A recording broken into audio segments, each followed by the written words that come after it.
गया है सर 5 क्रमागत विषम प्राकृत संख्याओं का एवरेज इतना दे रखा है, लगातार है, तो क्या मैं कह सकता हूँ ये क्रमागत है तो तीसरी संख्या हो गई ये।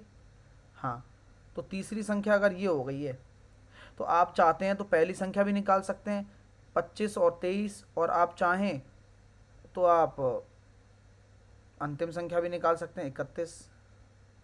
तो आंसर कितना आ जाएगा 23 इंटू 31। इकाई अंक देखो कितना आ रहा है, 3 एकम 3 आ रहा है ना, तो देखो एक ही ऑप्शन है। तो यहाँ पर ये एग्जैक्ट क्वेश्चन है जो पेपर में आए हुए हैं, चाहे तो आप देख भी सकते हैं। तो आप देखो कितनी आसानी से आप कर पा रहे हो, है ना। अगला क्वेश्चन बनाओ, देखो बना पाते हो नहीं बना पाते हो। मैंने ये पढ़ा दिया ना कंपाउंड इंटरेस्ट, चलो एक बार ट्राई करो। अब पता तो इसी से चलेगा कि आप बना पा रहे हो नहीं बना पा रहे हो।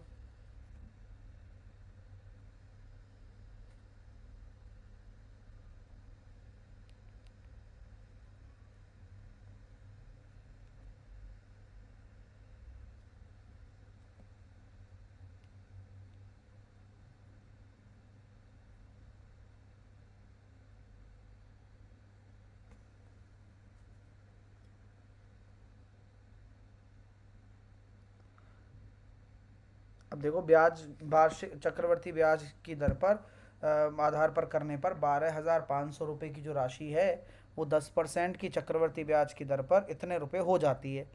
अब मुझे इतना सा पता तो चल गया कि भाई अगर 12,000 इतने रुपए हो रही है, ठीक है, कैसे हो रही होगी, और समान राशि को 15% वार्षिक दर से मिश्रधन कितना होगा जब 8 महीने के हिसाब से हो।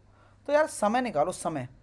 तो समय कैसे पता चलेगा, तो मैं कहता हूँ 125 डबल जीरो और 15 125।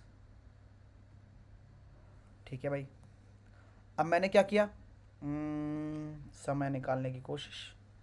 आपने काटा इसको 5 से, 5 से काटा 2500 बार, और इसको आपने काटा 5 से, तो 5 दिया 15, और 5 दूनी 10, 55 25 आ तो गया। यानी कि ये तो रेट जो आपकी आ रही है ये कितनी निकल कर आ रही है भाई, रेट जो आपकी निकल कर आ रही है ये हो जाएगा, और अगर इसको आप काटते हो 25 से तो ये 100 बार जा रहा है, और ये जा रहा है 121 बार। तो यहाँ से समय निकल कर आ गया भाई। रेट तो 10% के हिसाब से चेक करना है, तो समय 2 साल आ गया, बधाई हो। अगर समय 2 साल आ गया, 15% की दर है। अब यहाँ क्वेश्चन बहुत बढ़िया बन गया। तो यहाँ 8 महीने के हिसाब से आप मुझे बताओ 2 साल में कितने स्लॉट बनेंगे। 2 साल में होते हैं 24 महीने, और 24 महीने में बन जाएंगे 3 स्लॉट। समझ में आ रही है बात, 3 साल। और मैं बोलता हूँ कि 12 महीने की जो रेट है, 12 महीने की जो रेट है वो 15% है। ठीक है, आपको 8 महीने की निकालनी है तो 3 से भाग कर देता हूँ, तो 4 महीने की जो रेट हो जाएगी 5%, और 8 महीने की रेट हो जाएगी, अरे वाह यार, 10%। तो अब क्वेश्चन आसान हो गया ना। यानी कि 10% अगर रेट है और 3 साल का वक्त है, तो आपका मिश्रधन कितना हो जाएगा। जब ब्याज होता है 33.1%, तो मिश्रधन होता है 133.1%। किसी को कोई दिक्कत नहीं होनी चाहिए।